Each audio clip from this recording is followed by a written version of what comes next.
د سیمې هیواد او د نړۍ تازه خبرونه هر غړي د کندوز رادیو څخه مه هېروئ.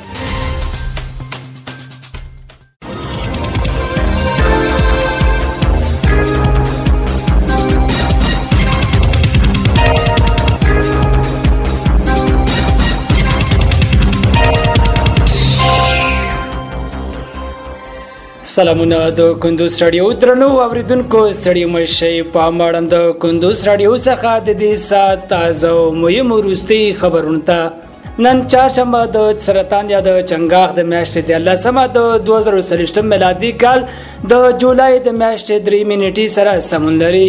روانه خبري غړي درته زه سیر احمد سایل وړاندې کوم. خو په سر کې هم د سو مهمو خبرونو سره ټکی.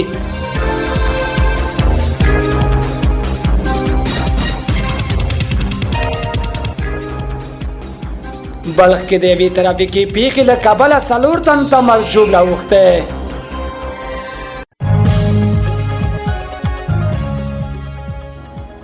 د ذبیح الله مجاهد په مشرۍ د دوحې درېیمې غونډې لپاره د اسلامي امارت پلاوي د قطر بهرنیو چارو وزارت له استازي فیصل بن عبدالله حنزاب سره کتلي دي.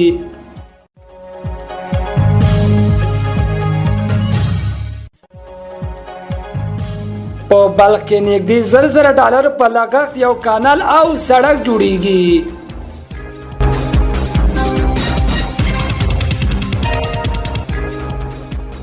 او په خان یونس اسرائیلي ځواکونو د اروپایي روغتون سلګونه ناروغانو ته امر کړی چې له دغه روغتون وځي.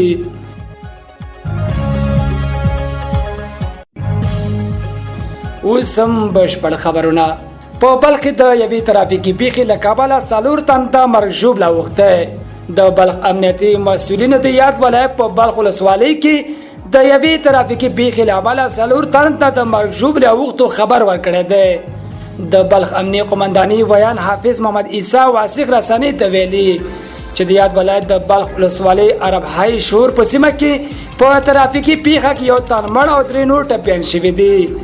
د یادونې وړ چې د پیښې ټپیان د درملنې په موخه د مزار شریف ښار په ابو علي سینا بلخي حوزوي روغتون ته لیږدول شوي دي.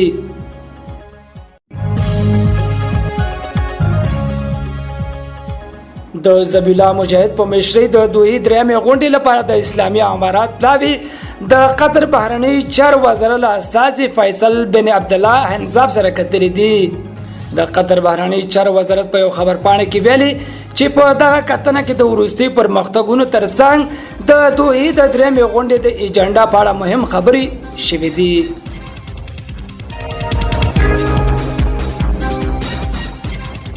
په بلخ کې د نږدې $1,000 په لګښت یو کانال او سړک جوړیږي.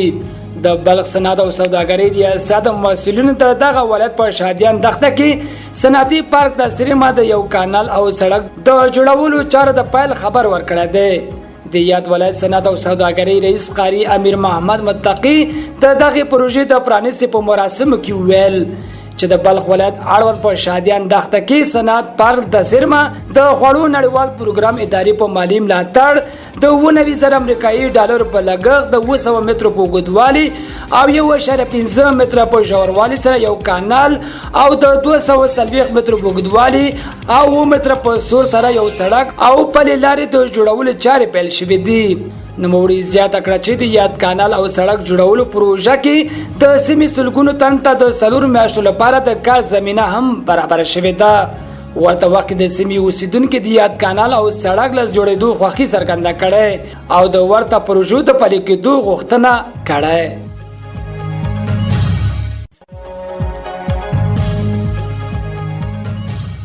او په خان یونس اسرائیلي ځواکونو د اروپایي روغتون سلګونه ناروغانو ته امر کړی چې له دغه روغتون وځي. د سیمه کې د بېځایه شوي یو کم څخه هم سلګونه کسان نورو سیمو ته کډه کولو ته اړ شوي دي. په ورته مهال خان یونس ختیځ کې پر یوه کور د اسرائیلي ځواکونو د برید پر مهال یو کس وژل شوی او 6 نور ټپیان دي.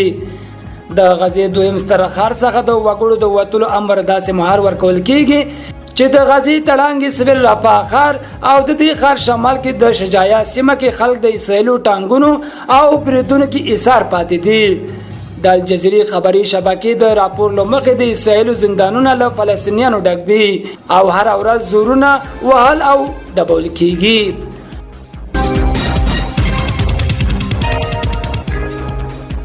درنو اوریدونکو په خبري غړې کې راټول شي مطالب هم دمرول تر بلې خبري غړې لوی عمل شه.